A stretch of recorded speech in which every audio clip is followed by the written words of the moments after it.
So ప్రస్తుతం సైన్యాన్ని అద్దెకిస్తాం అని చెప్పి ఒక కొత్త ఆఫర్ నడుస్తుంది. ఇది సైన్యాన్ని అద్దెకి ఇవ్వటం ఏంట్రా, ఇది ఆఫర్ ఏంటి అని ఇక్కడ కాదులేండి. సో పాకిస్తాన్లో నడుస్తుంది ఈ ఆఫరు. పాకిస్తాన్ గవర్నమెంట్ తన మిత్ర దేశం సౌదీ అరేబియాకి పాకిస్తాన్ సైన్యాన్ని అద్దెకిస్తుందంట. దీనికి సంబంధించి 25,000 మంది సైనికుల్ని 88 లక్షల డాలర్లకి, అంటే దాదాపుగా $10 మిలియన్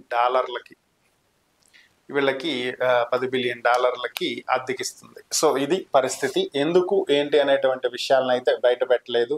దీని ద్వారా పాకిస్తాన్కి కలిగేటువంటి లాభం ఈ డబ్బే అయితే అదొకటే ఏమో. సో ఇంకా ఏమైనా లాభాలు ఇచ్చిపుచ్చుకునేటువంటి కార్యక్రమాలు ఉన్నాయా అనేది తెలియదు. దీని ప్రకారం ఇప్పటికే సైన్యాన్ని సిద్ధం చేసిందంట, త్వరలో సౌదీ అరేబియాకి పంపించబోతుందంట. వీళ్ళు అక్కడ వర్క్ చేస్తారు. సో ఎందుకు ఈ కార్యక్రమాన్ని చేపట్టింది, ఎందుకు అద్దెకిస్తుంది, ఓన్లీ డబ్బు కోసమేనా, ఇంకేమైనా దీని వెనక కారణాలు ఉన్నాయా అనేది అయితే తెలియాల్సింది.